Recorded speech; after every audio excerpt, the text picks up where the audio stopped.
हमारे साथ रक्षा विशेषज्ञ डीएस ढिल्लो और विश्लेषक के तौर पर राकेश कुमार झा जी जुड़ गए हैं। दोनों खास मेहमानों का बहुत स्वागत कर लेते हैं। बहुत स्वागत है सर आपका। ढिल्लो साहब, सबसे पहले आपके पास आना चाहूंगी, वर्तमान परिस्थितियों के मद्देनजर क्या कहना चाहेंगे? एक तरफ आप देखिए कि यूक्रेन ये स्पष्ट कर रहा है कि वो किसी भी कीमत पर, चाहे हथियार कम हो, वो मैदान छोड़कर नहीं भागेगा। हालांकि रशिया ये कह रहा है कि हम प्रतिनिधिमंडल भेजने को तैयार हैं, अगर यूक्रेन आत्मसमर्पण कर देता है तो ये युद्ध रुक जाएगा। कहां तक इस युद्ध की परिणति आप देख रहे हैं? देखिए, अब ये युद्ध अपने अंतिम चरण में पहुंच चुका है। कीव के चारों तरफ जो रशिया की सेना पहुंच चुकी है, एयरपोर्ट पे उनका कब्जा हो गया है। अब से कुछ घंटों या एक दो दिन की बात है ज्यादा से ज्यादा कि पूरे यूक्रेन के ऊपर रशिया का कब्जा हो जाएगा। और अब जो वॉर है वन साइडेड है, तो एक वॉर को हम एक लिमिट तक ही खींच सकते हैं। उसके बाद जो यूक्रेन के प्रेसिडेंट है उनको कोई फैसला लेना चाहिए, क्योंकि लोगों की सेफ्टी बहुत ज्यादा जरूरी होती है, अपनी ईगो से ऊपर होती है। तो सरेंडर पाकिस्तान ने भी 71 की लड़ाई में किया था, हालांकि उसके 90,000 फौजी थे। उसी तरह जापान ने भी सरेंडर किया था, क्योंकि एक लिमिट आ जाती है जब आपको हार दिख रही है, अभी बाहर से कोई मदद आनी नहीं है, तो नुकसान उठाने का कोई फायदा नहीं है। तो किसी न किसी समझौते पे पहुंचना चाहिए और यूक्रेन को भी बात समझ लेनी चाहिए कि अब युद्ध का इसका और ज्यादा ड्रैग करना, ज्यादा से ज्यादा नुकसान उठाना है। रशिया की फौजें चाहे जितना मर्जी रिजेक्शन करे, ये हम सबको मालूम है, या एक दिन या 2 दिन में पूरा वहां पे कब्जा हो जाएगा। और प्रेसिडेंट का अभी, हालांकि उन्होंने वीडियो जारी किया है, खुद उनकी प्रेजेंस पता नहीं कहाँ है, तो उनको बुरी तरह से वहां की फौज ढूंढ रही है और बहुत जल्द वहां पे कब्जा हो जाएगा। तो इसलिए कि जरूरत है कि इमीडिएटली कोई समझौता करके कोई रास्ता निकाला जाए। जब वो प्रतिनिधिमंडल भेजने को तैयार है रशिया, तो बातचीत का रास्ता तो खुला रखना चाहिए और बातचीत कर लेनी चाहिए उससे। राकेश झा साहब, कितने सहमत है आपकी बातचीत का रास्ता खुला रहना चाहिए? हालांकि रशिया लगातार हमले कर रहा है, जेलेंस्की ये कह रहे हैं कि पूरे विश्व ने उन्हें अकेले छोड़ दिया है। अगर हम बातचीत की टेबल पर भी देखें, अगर दोनों देशों के बीच समझौता किस तरीके से हो सकता है? जेलेंस्की स्पष्ट कह रहे हैं कि मैं पीठ नहीं दिखाऊंगा, रशिया ये कह रहा है कि जब तक आत्मसमर्पण नहीं करेंगे तब तक मैं छोड़ने वाला नहीं हूं। तो बातचीत का अगर रास्ता तय भी होता है तो किन मुद्दों के आधार पर तय होगा? देखिए मैडम, सबसे पहले जितने भी दर्शक हैं उनको मेरा नमस्कार। और सबसे बड़ी बात जो आपने प्रश्न किया है, समझौते की बात यही है। तो मेरा ऐसा मानना है कि जो भी युद्ध, किसी भी रूप में युद्ध हुआ है, कभी भी हुआ है, चाहे वो आपने पहले प्रथम विश्व युद्ध देखा, द्वितीय विश्व युद्ध देखा, बाकी भी कई तरह के युद्ध हुए, इराक में देखा, सीरिया में देखा, आपने ताइवान में देखा, अफगानिस्तान में देखा। किसी भी युद्ध में दो पार्टी या जब बड़े युद्ध होते हैं तो कई सारे देश शामिल होते हैं। सबका एक एजेंडा होता है, सेट पैटर्न होता है, और मैं तो कहता हूँ उनका एक माइंडसेट होता है कि नहीं, हमें अपनी शक्ति प्रदर्शन के माध्यम से जो सामने के जो देश हैं उनको झुकाना है। और यही कारण है कि लगातार मानव जाति में युद्ध होते रहे हैं। जहां तक यूक्रेन और रशिया का सवाल है, यूक्रेन हमेशा यह सोचता रहा है कि हमें अमेरिका के द्वारा समर्थन मिलेगा, और बाइडेन प्रशासन ने इस बात को लेके उसको कहीं न कहीं ये जरूर बताया होगा कि आप युद्ध लड़िए और इसमें हम आपको सहायता देंगे। लेकिन ऐन मौके पर कुछ इस तरह की कमियां रही होंगी। बाइडेन की जो नीति रही होगी वो बिल्कुल अलग नीति है। आपने देखा तालिबान मुद्दों पर भी आपने देखा होगा। यही कारण है कि जो अमेरिकी प्रशासन के माध्यम से कहा गया कि नहीं, आपको हम यहाँ पे देंगे, कहीं न कहीं हम सैनिक साजो सामान देंगे, मिलिट्री कॉपरेशन करेंगे, लेकिन एन मौके पर अमेरिका पीछे चला जाता है, क्योंकि कोरोना महायुद्ध के बाद जो आर्थिक स्थिति है, इकोनॉमिक जो एक सभी देशों के पास जो एक परेशानियां हैं, उसको भी ध्यान में रखा गया। और बाकी भी जो एक पॉलिसी हुई, कहीं सही में थर्ड वर्ल्ड वॉर न छिड़ जाए, क्योंकि चाइना इस मौका परिस्थिति पे है कि किसी भी रूप में अमेरिका को हमें कटकनी देनी है। और तो ब्रेक के बाद एक बार फिर से आपका स्वागत है। यूक्रेन और रूस के बीच चल रहे युद्ध पर चर्चा हम कर रहे हैं कि आखिरकार इस युद्ध का अंत कब होगा और कैसे होगा, क्योंकि स्थितियां इस वक्त बेहद भयावह दिख रही हैं। डीएस ढिल्लो साहब हमारे साथ जुड़े हुए हैं और राकेश कुमार झा जी विशेषज्ञ के तौर पर जुड़े हुए हैं। ढिल्लो साहब, आपके पास आना चाहूंगी। राकेश झा ने एक बड़ी बात कही है कि यूक्रेन की सैनिक क्षमता को देखे, रशिया की देखे तो जाहिर सी बात है रशिया सुपर पावर है, ज्यादा दिन इस युद्ध में टिक नहीं पाएगा। इसे आप हठधर्मिता कहें जेलेंस्की की कि अब वो अपने देश को बेवजह युद्ध में डाल रहे हैं, या फिर जिस तरीके से आपने कहा कि पहले अमेरिका ने इस चीज को बढ़ावा दिया और ऐन कदम पर पीछे अपने कदम खींच लिए, जिसके बाद अब यूक्रेन के पास कोई और चारा नहीं है? जी हाँ, बिल्कुल सही है, क्योंकि पहले नाटो में जाने का जो फैसला था वो यूक्रेन का था।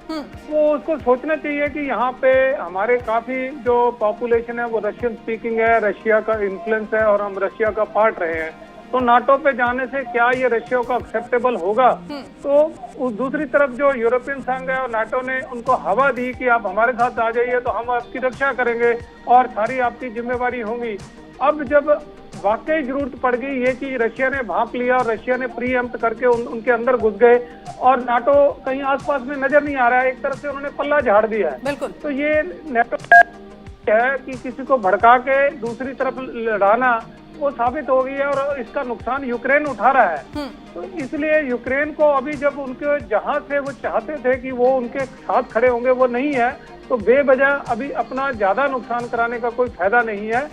अमेरिका धमकियां तो दे रहा है क्योंकि उनको बिल्कुल क्लियर मालूम है अमेरिका नहीं चाहता यूक्रेन में घुसना, क्योंकि उसके लिए ये एक अफगानिस्तान बन जाएगा और वहां से निकलना मुश्किल होगा। न तो ये जो बाइडेन एडमिनिस्ट्रेशन चाहेगी, ना अमेरिका के नागरिक चाहेंगे कि एक अफगानिस्तान जैसा लंबा युद्ध जो है थोप दिया जाए अमेरिका के ऊपर में। तो इसलिए जो सैंक्शन का रास्ता वो सेफ है, वो अपना रहे हैं, सैंक्शन का कोई असर ज्यादा नहीं होगा। दूसरी तरफ रशिया को भी ये भी पता है कि जो मैंडेट होती है ज्यादा प्रेशराइजिंग करने की वो यूएन सिक्योरिटी काउंसिल से होती है। यूएन में उसके पास वीटो राइट्स है, तो यूएन में कुछ भी पास किया नहीं जा सकता रशिया के। तो इस तरह से रशिया को पता है कि अब ये वॉर उसको खत्म करनी है और जल्द से जल्द खत्म करनी है।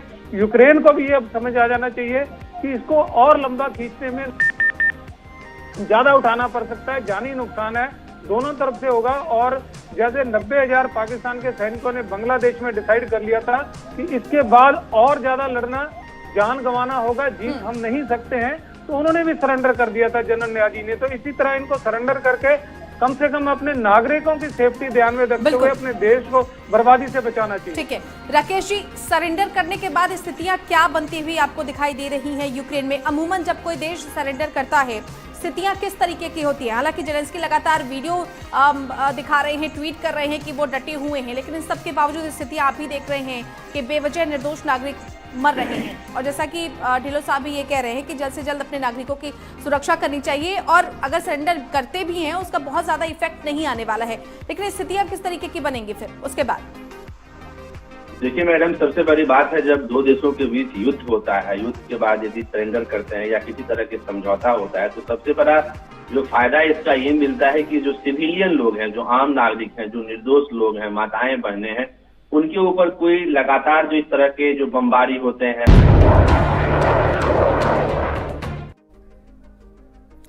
तो ब्रेक के बाद एक बार फिर से आपका स्वागत है। यूक्रेन और रूस के बीच छिड़े युद्ध पर हम चर्चा कर रहे हैं कि इसके आखिर परिणाम क्या होंगे, ये युद्ध कहां पर जाकर रुकेगा। दो खास मेहमान हमारे साथ लगातार जुड़े हुए हैं। डीएस ढिल्लों साहब, अब आपके पास आना चाहूंगी। बनिस्बत अगर हम इस युद्ध को देखें, क्या आपको ये लगता है कि एक बार फिर से अपना वर्चस्व यहाँ रशिया ने दिखाया है एक सुपर पावर के तौर पर? यानी सोवियत संघ को अगर आप देखें और अमेरिका को अगर आप देखें, क्या इस बार स्थिति अमेरिका की थोड़ी सी कमजोर आपको दिख रही है? और दूसरा सवाल ये भी दोनों ही मेहमानों से कि नाटो जो देश हैं उनकी सक्रियता कम है, कम रही है, और क्या वो सक्रियता अब बढ़ाई जानी चाहिए इस मामले में? देखिए, जब से वार्सा पैक्ट टूटा है, जो यूएसएसआर के टूटने के बाद खत्म हो गया वार्सा पैक्ट, उसके बाद से नाटो की जो इफेक्टिवनेस है वो भी धीरे धीरे कम हो गई है, क्योंकि कोई भी उस पर खर्चा नहीं कर रहा है, क्योंकि यंग जो लड़नी है एक बहुत कॉस्टली अफेयर है और हर कंट्री इससे हाथ पीछे खींच रहा है। अब एक बार रशिया ने अपने क्षेत्र में फिर से अपना ही जो प्रभुत्व है वो दिखाया है और उभर के सामने आया है कि अगर यूएसएसआर टूट गया तो क्या हुआ। रशिया अभी भी उसी पोजीशन में है और अपने क्षेत्र में पूरा अपना प्रभाव रख सकता है। दूसरी ओर अमेरिका कुछ काफी कमजोर पड़ा है आर्थिक तौर पे, जिससे वो खुल के इस चीज में नहीं कूदना चाहता। रशिया जो यूएसएसआर के अफगानिस्तान से निकलने के बाद अमेरिका गया था, उसको रिप्लेस किया था, तो अमेरिका भी वहां पे काफी नुकसान से वापस आया है और एक सबक सीख लिया है अमेरिका ने कि ये दूसरे कंट्री में जाके लड़ाई लड़ना कोई इतना आसान काम नहीं है। वहां पे जाके एक तरह से फंस जाते हैं और निकलना बड़ा मुश्किल हो जाता है। तो इसलिए ये जो जंग में ये भी अब बात बिल्कुल सामने आ गई है कि जो नेटो है वो धीरे धीरे संगठन कमजोर पड़ रहा है और एक हवाई किले बनाने वाला ही बात है। वो सिर्फ बयानबाजी कर सकते हैं, ऐसे बयान दाग सकते हैं और ऑन ग्राउंड कोई ज्यादा इफेक्ट उनका नहीं है।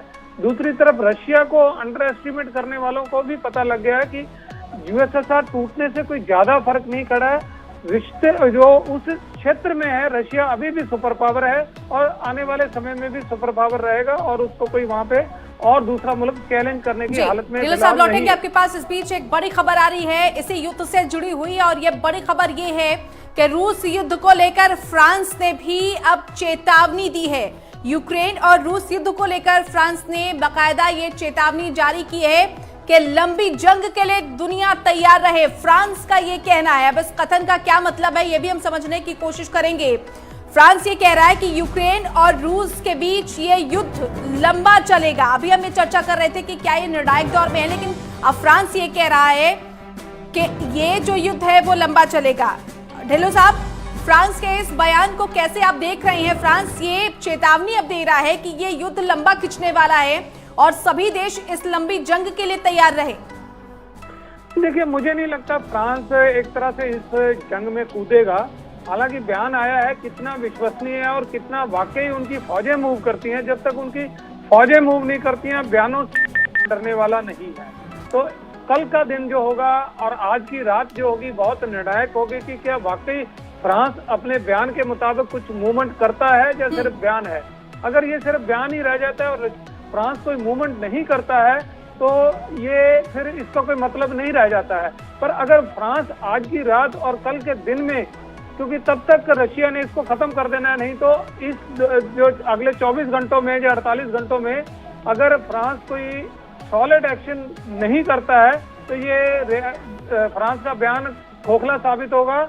और अगर फ्रांस इसमें कूदता है तो शायद अंदेशा है कि फिर ये लड़ाई बढ़ सकती है, क्योंकि फ्रांस कूदेगा तो कुछ और मुल्क भी उसमें कूद सकते हैं। फिर ये युद्ध लंबा भी खींच सकता है और उस इलाके से भी बाहर भी फूट सकता है, क्योंकि अभी ये एक लोकलाइज इफेक्ट नहीं रहेगा। फिर बड़े कंट्रियों में, बड़े इलाके में ये चीजें शुरू हो सकती हैं, क्योंकि अगर फ्रांस कूदेगा तो रशिया चुप नहीं रहेगा, वो भी निश्चित तौर पे अपना युद्ध का दायरा बढ़ाएगा। राकेश जी, आप कैसे देख रहे हैं कि फ्रांस की इस चेतावनी के बाद रशिया पहले भी ये कह रहा है कि वो किसी से डरने वाला नहीं है। उसने पहले भी ये चेतावनी दी थी। आपने पुतिन का भी वो बयान सुना होगा जब उन्होंने राष्ट्र को संबोधित किया था आपने, और कहा था कि जो देश भी इसके बीच में आएंगे उनका भी अंजाम बुरा ही होगा और ऐसा अंजाम होगा जो उन्होंने ना देखा होगा ना सोचा होगा। इन सब के बीच आप देख रहे हैं कि नाटो देश, अभी खबर ये भी आ रही है कि अमेरिका की जो हलचलें हैं वो थोड़ी सी यूक्रेन के बॉर्डर पर दिखाई दे रही है। देखिए मैडम, सबसे बड़ी बात है कि फ्रांस का ये स्टेटमेंट उतना महत्वपूर्ण नहीं माना जा सकता है जब तक अमेरिका के द्वारा, वाइडेन प्रशासन के द्वारा नहीं कुछ कहा जा रहा है। क्योंकि यदि अमेरिका कुछ चाहे तो कुछ भी कर सकता है और वो सक्षम भी है। तो मैं समझता हूँ कि फ्रांस की ये जो एक कहीं न कहीं आपस में जो इनकी बातचीत रही होगी उसमें कुछ वो थोड़ी बहुत दिखा सकते हैं, अपनी जो शक्ति प्रदर्शन कर सकते हैं, इस बात से भी इनकार नहीं किया जा सकता है। लेकिन मैं समझता हूँ कि अभी के परिदृश्य में फ्रांस के पास जो मिलिट्री पावर है, फ्रांस अकेले उस स्केल पे रशिया के साथ टक्कर नहीं ले सकती है जितना कि अमेरिका ले सकता है। तो मेरा यही कहना है कि एक मतलब स्टेटमेंट से इतना घबराने की जरूरत नहीं है कि यह विश्व युद्ध में तब्दील हो जाएगा या बहुत बड़ा युद्ध वहाँ पे क्रिएट हो जाएगा। हाँ, इतना जरूर है कि कुछ दिन युद्ध चल सकते हैं, कुछ जो है एक्सरसाइजेस बढ़ सकते हैं। और चूंकि रशिया ने अपना माइंडसेट क्लियर कर दिया है तो फ्रांस भी इस चीज को देखता है। और जब तक अमेरिका, इसमें दो ही प्लेयर हैं, अमेरिका और रशिया, और पीछे से ये चाइना, जब तक इन तीनों देशों के माइंडसेट को हम लोग नहीं समझ पाएंगे, जब तक इनकी एक्टिविटीज को नहीं समझेंगे, तब तक युद्ध जो है बड़ा रूप लेने वाला नहीं है। क्योंकि एक तरफ से पूरा विश्व जो है मैडम कोरोना से ग्रसित रहा है, कोरोना के बाद आर्थिक जो है परेशानियां रही हैं, और दूसरी तरफ इन मुल्कों को, इन देशों को लड़ाई की पड़ी है। यह भी एक मानवता के को कलंक करने की बात है, संसार करने की बात है। फिर भी यदि युद्ध हुआ भी तो यूक्रेन तो सरेंडर कर चुका है। यूक्रेन के पास उतनी साजो सामान नहीं है, उतनी मिलिट्री पावर नहीं है, मिलिट्री किट नहीं है जिससे कि रशिया के साथ तो कम्पीट कर सके। राकेश जी, जो अन्य देश हैं, जैसा अभी हमने जिक्र किया कि नाटो देश जो है, पहले अमेरिका ने यूक्रेन को कहा कि आप आगे बढ़ो, हम आपके साथ हैं। ये जुबानी सलाह है, ये जुबानी जंग है, जिसके आधार पर एक बार फिर से यूक्रेन को झूठी हिम्मत देने की कोशिश की जा रही है और उसी के आधार पर अभी तक यूक्रेन हिम्मत दिखा रहे हैं। और ये सही है क्या? इस वक्त ये स्थितियां जो बन रही हैं कि आप जुबानी सलाह दे रहे हैं, आप प्रैक्टिकली कोई सपोर्ट नहीं कर पा रहे हैं और ना करना चाहते हैं, तो ऐसे जुबानी जंग का क्या फायदा? बिल्कुल बिल्कुल, देखिए जब तक मतलब ये एक तरीके से वहाँ की जो प्रशासन है, जो वहाँ की जो सरकार है, उसको भी समझना चाहिए कि हमारे पास मिलिट्री पावर कितनी है। मिलिट्री पावर से ही लड़ाई लड़ी जाती है, न ही आपके पास मिलिट्री पावर उस स्केल का है, न ही आपके पास इकोनॉमिक पावर है। तो जब दोनों पावर्स आपके पास नहीं है तो कैसे रशिया जैसे कंट्री के साथ आप लड़ाई लड़ सकते हैं? यदि दोनों के आपस में कुछ मसले हैं, मान लीजिए यदि कोई कंट्री है, छोटा कंट्री है, नेपाल है, भारत है, पाकिस्तान है, कुछ भी है, तो यदि रणनीति को चैलेंज किया जाता है तो उसके लिए प्रॉपर प्लेटफॉर्म बनाया गया है, जिसका नाम यूएनओ है, संयुक्त राष्ट्र संघ है। और यही कारण है कि जो व्यवहारिक बातें होती हैं आप वहां पे जाके कर सकते हैं, क्योंकि थ्योरेटिकली तो लिखा ही गया है कि वियना कॉन्फ्रेंस है, बाकी तमाम तरह के इशूज हैं, यूएनओ का डिक्लेरेशन है, चार्टर्स है, बाकी चीजें हैं। यदि यूक्रेन को लगता है या ऐसा लग रहा था कि रसिया जो है उसके सरजमी को, उसकी रिसोर्सेज को, उसके फ्रीडम्स को, उसकी बातों को इग्नोर कर रहा है और उसे सुपरसीड कर रहा है, यानी कि आक्रामकता जो है दिखा रहा है, तो उसके लिए आज जो वो तमाम जो है छोटे वायदे के बल पे कूद गया लड़ाई पे, तो ये बिल्कुल गलत था। इसको यूएनओ में जाके अपनी बातों को रखनी चाहिए और फिर अपना मास मोबिलाइजेशन करना चाहिए। तो मैं समझता हूँ कि वो ज्यादा है, उसका परिणाम कुछ बेहतर होता, कम से कम लड़ाई नहीं होती। लेकिन चूंकि यहाँ पे वही बात है कि अमेरिका ने उसे फिर थपथपाया और इसी कारण से यूक्रेन जो है लगातार युद्ध जैसी स्थिति को क्रिएट किया। और मैं समझता हूं कि रशिया से ज्यादा वहां की जो प्रशासन है उसकी भी कहीं न कहीं जो एंटिसिपेशन है वो कमजोर रही और वो जानबूझ के, कहा जाता है ना कि जानबूझ के वो एक बचपना हरकत किया और अपने सिविलियंस को भी परेशान किया, अपने देश के जो भी संपत्ति है, जो भी वहाँ के मिलिट्री चीजें हैं उसको भी नुकसान पहुंचाया और आज वो सरेंडर करने की स्थिति में है। तो मैं समझता हूँ कि इसे एक बहुत बड़ी भूल मानी जानी चाहिए और वहाँ की जो वर्तमान सरकार है उसके लिए सबसे अधिक जिम्मेदार है और उससे भी अधिक अमेरिका को भी जिम्मेदारी लेनी चाहिए। दो खास मेहमान इस चर्चा में बने हुए हैं। रशिया और यूक्रेन के बीच इस वक्त जो युद्ध है वो अपने चरम पर है, निर्णायक स्थिति है। अगले 1 से 2 दिनों में स्थितियां और ज्यादा स्पष्ट हो जाएंगी। ढिल्लों साहब, आपके पास एक बार फिर से आना चाहूंगी। यूएन की भूमिका पर भी यहाँ पर सवाल उठते हैं ढिल्लों साहब, क्योंकि अगर हम देखें सुरक्षा परिषद की बात करें, यूएन की अगर हम बात करते हैं, गठन इसलिए हुआ कि देशों के बीच आपस में शांति बनी रहे और युद्ध जैसी स्थिति उत्पन्न ना हो, या अगर ऐसी स्थिति उत्पन्न होती भी है तो उनको रोक दिया जाए। यूएन की स्थिति इस वक्त यह है कि वो निरर्थक है। एंटोनियो गुटेरेस सिर्फ ये कह रहे हैं कि मानवता के नाते इस युद्ध को रोक दिया जाए।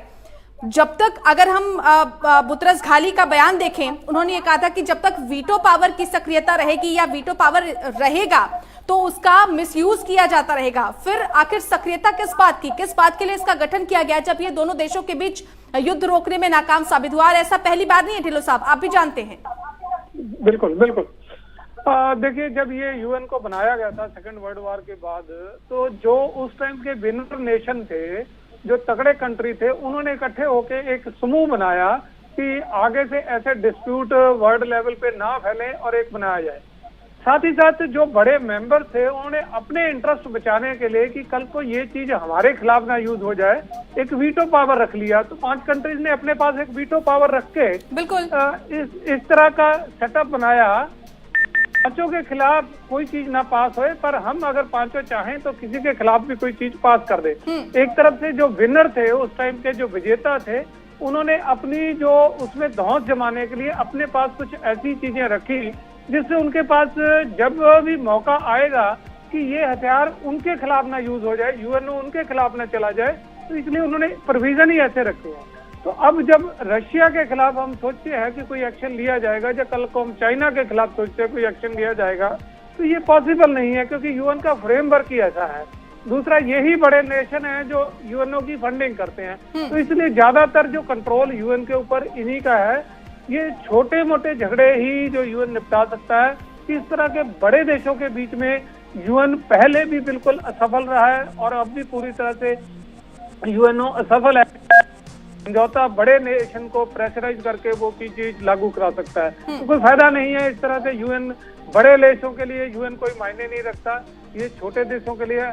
हालांकि यूएन के कारण बहुत छोटे छोटे मसलों का हल हुआ है, पर अगर सिचुएशन एक बार फिर वर्ल्ड वॉर 3 की तरफ पहुंच जाती है तो फिर एक बार यूएन जो है बेकार साबित होगा। राकेश जी, भारत की जो भूमिका है इस वक्त उसका भी जिक्र होना चाहिए, क्योंकि आपने देखा कि यूक्रेन ने भी मदद मांगी। आपके भारत की तरफ से प्रधानमंत्री एक बार बात करें, क्योंकि रशिया उनका अच्छा दोस्त है, यूक्रेन के साथ भी अच्छे संबंध हैं। प्रधानमंत्री नरेंद्र मोदी ने बात भी की। आपने देखा कि वोट नहीं किया रूस के खिलाफ, वीटो पावर का इस्तेमाल किया रशिया ने और वो प्रस्ताव गिर गया। भारत की जो इस वक्त भूमिका है सही ट्रैक पर है? आपको लगता है जो एक तटस्थ भूमिका भारत इस वक्त निभा रहा है इस मसले को लेकर? देखिए मैडम, सबसे बड़ी बात है कि जो भारत की भूमिका इस संदर्भ में ऐसी मानी जा सकती है, क्योंकि जब किसी राष्ट्र के राष्ट्राध्यक्ष यदि वो कहते हैं कि आप हमें मानवता के आधार पर मदद करें, तो यूएनओ के मेंबर होने के नाते भी ये पुलिस कर्तव्य बन जाता है कि एक दूसरे का हम मानवीय आधार पर मदद करें। और आपने देखा कि अफगानिस्तान के अंदर भी जब वहाँ की सरकार ने, वहाँ के राष्ट्रपति ने भारत से मदद मांगी थी, तो भारत ने कुछ सैन्य सामान भी और कुछ सामान भी वहाँ पे सप्लाई किया था। तो मेरा ये कहना है कि भारत का जो स्टैंड क्लियर है कि हम किसी देश के प्रति आक्रामक रूप नहीं अपनाएंगे, लेकिन विश्व आधार पे यदि कोई मानवीय संवेदना प्रकट करनी हो, कहीं पे बाढ़ हो, कहीं पे राहत हो, कहीं पे युद्ध हो, कहीं पे कोई जान मान की हानि हो, तो लगातार जो है सो हम लोग देते रहे हैं मदद। और हमारा पुराना इतिहास है, वसुधैव कुटुंबकम का इतिहास रहा है। यूएनओ में भी हमने पीस कीपिंग फोर्स को भेजी है, कई हमारे सैनिक जो है हताहत भी हुए थे। लेकिन मेरा ये मानना है कि चूंकि भारत की सीमाएं बंधी हुई हैं, ठीक है, वहाँ के राष्ट्रपति ने कहा कि आप पुतिन जी से बातचीत कीजिए, तो पुतिन से इन्होंने बातचीत किया। वहाँ पे कुछ मानवीय बातें आपस में जो भी हुई होंगी, इसका एक व्यापक असर जरूर पड़ेगा, क्योंकि भारत भी एक शक्ति के रूप में दक्षिण एशिया में उभर कर सामने आ रहा है और आर्थिक शक्ति तो बन ही चुका है। तो मेरा ये मानना है कि यहाँ पे भारतीय जो प्रधानमंत्री हैं माननीय नरेंद्र मोदी जी, उनका एक बहुत बड़ा एक छवि है, पूरे अंतर्राष्ट्रीय स्तर पर छवि है, और उसका व्यापक असर जरूर पड़ेगा। और पुतिन भी इस चीज को समझने के लिए जरूर सोचेंगे कि कहीं न कहीं जो एक ओपिनियन बन रहे हैं पूरे विश्व के स्तर पर, चाहे भारत के प्रधानमंत्री हो चाहे अन्य व्यक्ति हो, हमें युद्ध को रोकना चाहिए। और जो एक टेबल टॉक है, जो आपस की जो बातचीत है, मध्यस्थता है, जो उसको एक प्रतिनिधि के तौर पे किसी के माध्यम से बातचीत करवाया जाए। और एक इमीडिएट जो सबसे बड़ा सॉल्यूशन है वो है war should be stop immediate, क्योंकि इमीडिएट यदि बंद हो जाता है तभी सारे रास्ते खुलते हैं और तमाम जो चीजें हैं, बाकी चीजें अपने आप जो है लाइन पे आ जाएंगी बाकी। और जैसा सर ने कहा कि देखिए यूएनओ का जो मसला है शुरू से एक आदर्श कागज है, वो एक तरह से डॉक्ट्रिन है, आइडल डॉक्ट्रिन है। वहाँ पे जो पावरफुल नेशंस हैं वो अपनी हिसाब से काम करते हैं। यही कारण है कि फिर से जो है सिक्योरिटी काउंसिल को एक्सपेंशन की बात की जा रही है कि 5 के अलावा बाकी लोगों को भी दिया जाए।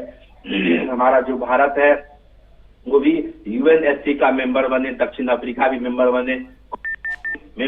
कई ऐसे देश हैं जब जनसंख्या के आधार पे यदि बात होती है, मिलिट्री पावर के आधार पे बात होती है, इकोनॉमिक पावर के बात पे आधार होती है, तो इन सारी चीजों पे भी कुछ न कुछ मेंबर्स को बढ़ाया जाए। जो अस्थायी मेंबर होते हैं उनको भी अस्थायी सदस्य के रूप में 10-11 तभी एक तरह से समानुपातिक जो है, और एक तरीके से मैं समझता हूँ कि एक समुचित जो है सभी लोगों को वीटो का अधिकार मिलेगा।